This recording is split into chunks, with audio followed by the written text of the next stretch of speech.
அனைவருக்கும் இனிமையான உலக மக்கள் அனைவரையும் யோகா நாகியின் சார்பாக வணங்கி, மகிழ்ச்சி எங்கெங்கே இருக்கு?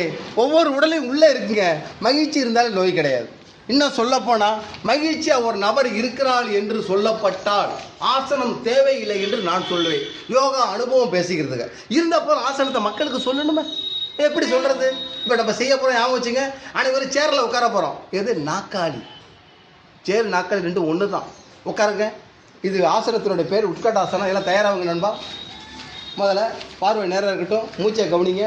மூச்சை கவனித்து காலை தனித்தனியாக ஒரு 1.25 அடி பிரித்து, ஆமாம், பார்வை நேரம் இருக்கட்டும். மக்களை பாருங்கள்.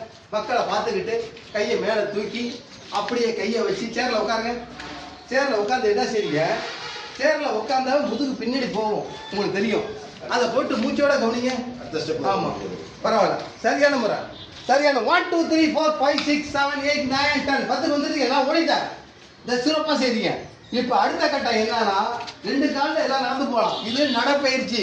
5 நிமிடம் செய்யப்பட்டால் 5 கிலோமீட்டர் நடந்தால் என்ன நடக்குமோ அந்த செயல்பாடு கிடைக்கும் என்று யோகா வல்லுநர்கள் கருத்து. சும்மா இல்லை, சரியான நண்பர். பரவாயில்ல, புது நண்பர் பார்க்க. இது வந்து சேர்ல முதல் கொண்டு அணைங்க நண்பா. எந்த அளவுக்கு சேர அணைக்கிறீங்களா? வெரி குட், பரவாயில்ல. சரியான முறையில் வந்துட்டீங்க. மகிழ்ச்சி, அதான் முக்கியம். அந்த இடத்துல எனக்கு ஆச்சரியமா இருக்கு. இப்படி 2 காலையும் மாற்றி செய்யும் போது உடல் உறுப்புகள் உங்களுக்கு அனைத்தும் நல்லா வேலை செய்ய வாய்ப்பு இருக்கு. இதில் எந்த மாற்றமும் இல்லை சொல்லி கூறி அனைவரிடம் விடைபெறுகிறேன். நன்றி, வணக்கம். நீங்கள் பயிற்சியை முயற்சி பண்ணுங்க. உடனே முழுநிலை வரணும் ஆசைப்படாதீங்க நண்பர்களே. அதை முக்கிய பெல் பட்டனை அமுக்குங்க. எங்களுக்கு ஆதரவு தாருங்கள். நாங்கள் வளர்கிறோம்.